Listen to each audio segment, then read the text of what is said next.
We will now discuss the National Medical Support Notice. This notice serves as legal notice that the employee identified on this document is obligated by a child support order to provide health care coverage for the children identified on this notice. This notice replaces any medical support notice that the issuing agency had previously served on you with respect to the employee and children listed on the notice. The National Medical Support Notice is divided into two parts, Part A and Part B. Part A is the notice to withhold health care coverage and includes the employer response and instructions. Part B is a medical support notice to the plan administrator and includes the plan administrator response and instructions.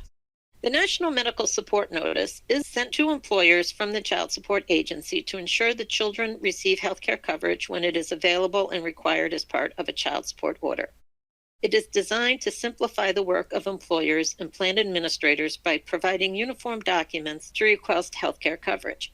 When you receive the National Medical Support Notice, review the information, complete the employer response, forward Part B to the plan administrator if necessary, withhold premiums as appropriate, determine the limitations on withholding, and consider the priority of withholding. Let's go through the employer response and the options for completing the medical coverage. Determine if any of the first four criteria on the employer response apply to you and this employee that prevent you from honoring the National Medical Support Notice.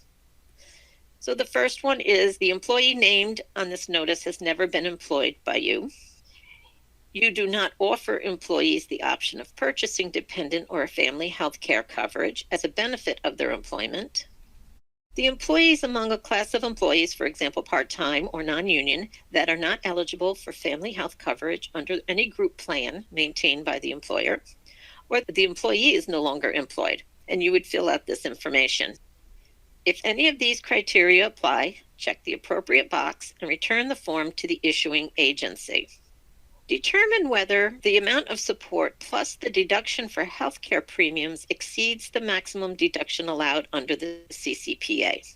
New York State's withholding limitations are 50 to 55%, depending on whether the employee owes more than 12 weeks of child support arrears. If the amount to withhold exceeds the maximum deduction allowed, check box 5 and return the form to the issuing agency.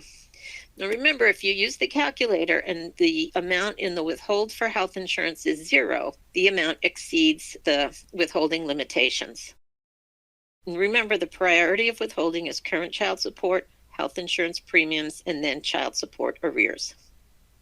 If enrollment cannot be completed until after a waiting period or other requirement, check and complete box 6 and send Part B to the plan administrator. The plan administrator must process the enrollment at the end of that period.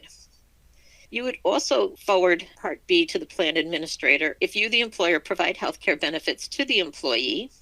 If the employee has already enrolled the children in health care coverage, you would forward Part B to the plan administrator for completion and submittal to the issuing agency. If the employee's health care benefits are administered through another organization, including a labor union, forward Part B of the notice to the labor union or other organization acting as the plan administrator for completion. If you forward Part B to the plan administrator, check and complete box 7 and return the employer response to the issuing agency. Complete the contact question section at the bottom of the employer response. This is Angela Baraka Levine. It's time to take another poll. This is our last poll for this section. Poll number 3. Healthcare premiums are subject to Consumer Credit Protection Act, CCPA, limitations. True or false? Again, to receive APA credit, you must respond to each poll.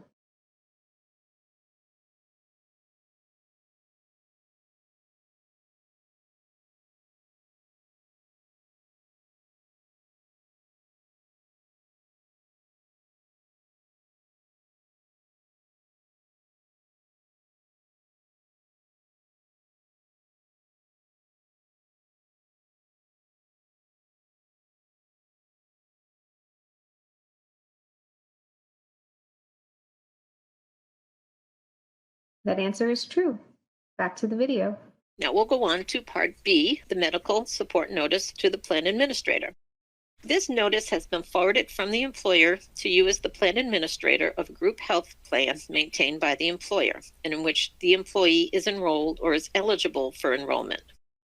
If the plan requires the employee be enrolled in order for the children to be enrolled and the employee is not currently enrolled, you must enroll both the employee and the children regardless of whether the employee has applied for enrollment in the plan.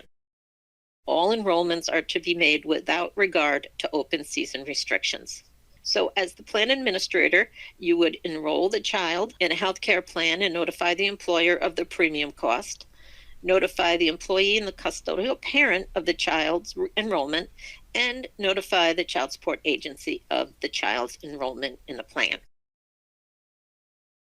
The plan administrator must, within 40 business days of the date on the notice, or sooner if reasonable, complete Part B of the plan administrator response and send it to the issuing agency. First, you would determine that it is a qualified medical child support order, and then you would continue to do response 2 or 3 and 4, if applicable. So if you checked response 2, notify the employee and the custodial parent that coverage of the children is or will become available. Furnish the custodial parent a description of the coverage available and the effective date of the coverage, including, if not already provided, a summary of plan description and any forms, documents, or information necessary to effectuate such coverage, as well as information necessary to submit claims for benefits.